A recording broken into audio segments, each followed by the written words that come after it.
sont revenus sur le tapis hier soir après la rencontre. Neymar va-t-il rester? Question toute simple posée à Thiago Silva. Écoutez la réponse du capitaine Silva. Je crois que oui. Tout va bien. Hein. Il a parlé, son père aussi. On verra ce qui se passera après la Coupe du Monde. Même question à Marquinhos. Donc ça, c'est ton capitaine qui ouais, c'est le capitaine. C'est Thiago Silva. Même question à Marquinhos. Surtout, je lui demande de rester. Il faut qu'il ait confiance en notre projet, en notre équipe, en notre staff. Bon, bah, le fiasco du Paris Saint-Germain peut-il faire fuir Neymar? Cette déclaration est la plus forte, hein, Marquinhos, pour moi. Oui, je lui demande de rester. Parce que encore une fois, quand avec Arnaud Herman et Hugo Delon, on a écrit que Neymar pensait à partir, on a été voué aux gémonies par pas mal de gens. Aujourd'hui, il se trouve qu'encore une fois, on a eu raison. On est désolé d'avoir raison, mais on a eu raison là-dessus.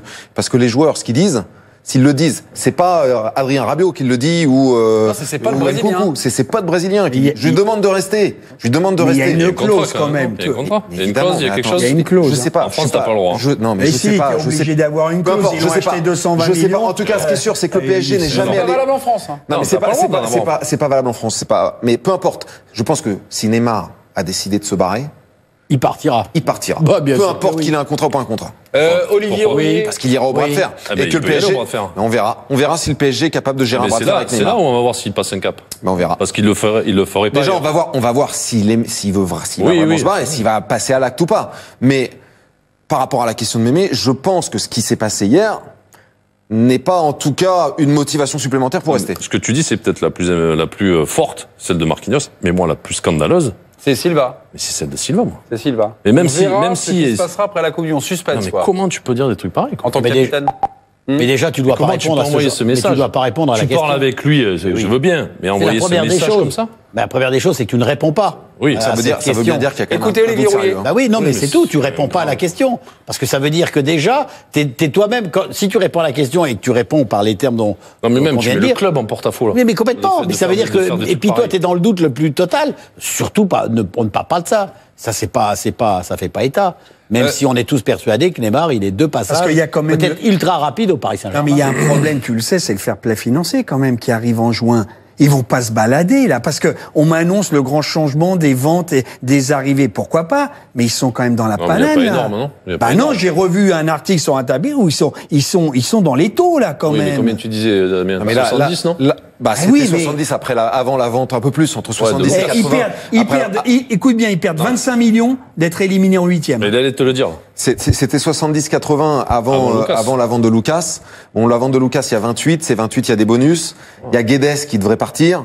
Et il faut qu'ils vendent, avant le 30 juin, quoi. Donc, non, je te dis, ils perdent 25 millions cette année de droits à télé s'ils étaient allés plus loin qu'à 8e. C'est sûr qu'ils sont pas dans une situation très confortable. Mais il y a quand même matière encore à s'en sortir par la vente des joueurs.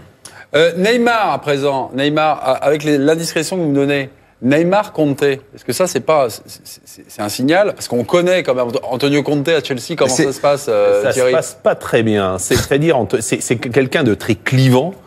Et j'ai peur que le garçon, il va pas changer de caractère comme ça du jour au lendemain en passant la manche. La méthode d'Antonio Conte à l'entraînement, c'est quoi? Très difficile. Très difficile. Faut jamais oublier un truc.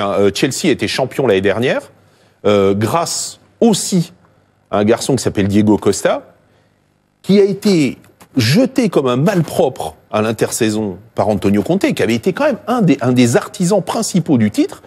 Comme par hasard, Diego Costa est parti. Diego Costa, depuis Chelsea, il va nettement moins bien cette saison. Il risque même de ne pas se qualifier l'année prochaine pour la Ligue des Champions. C'est quelqu'un qui n'hésitera pas à aller au bras de fer avec son joueur majeur. C'est ce que je veux dire. Damien Legord. Pour tout vous dire, demain, on dit qu'il y a une shortlist, 3 entraîneurs notamment.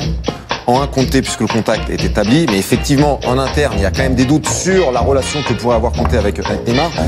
Pochettino, contact pas établi, mais prise d'information. Et le troisième nom, on en a parlé tout à l'heure, je pense que Carlo Ancelotti est un nom qui pourrait revenir au PSG.